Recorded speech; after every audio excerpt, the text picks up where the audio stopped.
যাকে দেখানো হয় না, যার নেয় না কেউ খোঁজ, তাকেই খোঁজে মানবতার চোখ। ফরিদা বিবি, স্বামী করিম আলী, সে একজন ভূমিহীন পরিবারের সদস্য। ইতিমধ্যে তাকে সরকারিভাবে দেওয়া হয়েছে একটি বাসস্থান। 13 ঘরিয়া বিলের পাশে যে ভূমিহীনদের জন্য যে নির্মিত আশ্রয়ন, এই আশ্রয়নেই তিনি থাকেন। অসহায় এই দরিদ্র মানুষ একজন সিনিয়র সিটিজেন, তিনি এসেছেন বয়স্ক ভাতা নিতে। তার এই দুর্দিনের এবং অসহায় জীবনের আরও কিছু ঘটনা আমরা তুলে ধরবো আপনাদেরকে। চোখ রাখুন মানবতার চোখে। কিসের টাকা দেবে এখানে? এই ভাতার টাকা। ও, বয়স্ক ভাতা? হ্যাঁ, বয়স্ক ভাতা। কত করে পান মাসে? কি জানি, মেলা দিন হলো তো। হ্যাঁ, এখন কত করে দেবে ওপর আল্লাহ জানে, মা কাকে জানে। ছেলে মেয়ে কটা আপনার? আমার ছেলে মেয়ে 3 ছেলে, তার মধ্যে একটা মরে গেছে। সেই বড় প্রথমকার, সেই মরে গেছে। 2টো মেয়ে আছে, 2টো ছেলে আছে। ছেলেদের সাথে ভেনো। আপনি একসাথে থাকেন না ছেলের ভেনো?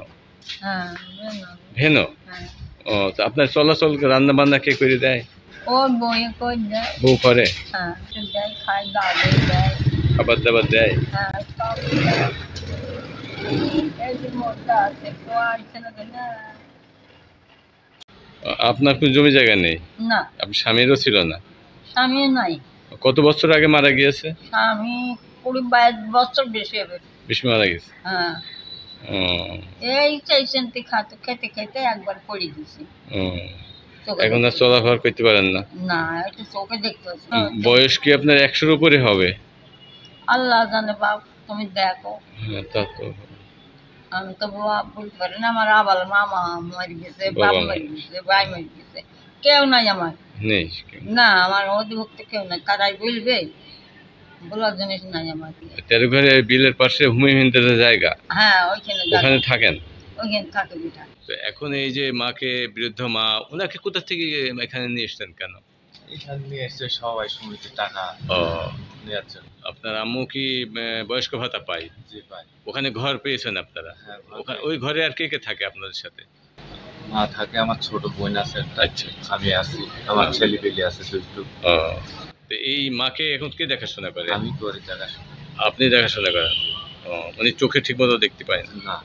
আর কি কি সমস্যা ওনার? এই সমস্যা শুধু এটাই, মানে যেটুকু বেড়াই, মানে চোখে দেখতে পাইলে একটু বেড়াইতে পারি। ভূমিহীন পরিবারের সদস্য, যিনি নিজেও ভূমিহীন, স্বামীও ছিল ভূমিহীন, তার সন্তানও ভূমিহীন। এখন তাকে নিয়ে সরকারের দেয়া একটি আশ্রয় প্রকল্প মেহেরপুর সদর উপজেলার কুতুবপুর ইউনিয়নের 13 ঘরিয়া গ্রামে বা বিলের পাশে যে আশ্রয়ন প্রকল্প রয়েছে, এখানেই তাদের ঠাঁই হয়েছে। এখন চোখে দেখে ঝাপসা, সিনিয়র সিটিজেন, খেতে পারে না, অসুস্থ বোধ করে। এ ধরনের সিনিয়র সিটিজেনদের নিয়ে আগামীতে আরও ভাবনা এবং সামাজিক নিরাপত্তা কর্মসূচির প্রকল্প বাড়িয়ে তাদের ভাতার পরিমাণ বৃদ্ধি করা হবে বলে ভুক্তভোগীরা দাবি করছেন। এটা এখন সময়ের দাবি। সাদ আহমেদ, মানবতার চোখ, মেহেরপুর।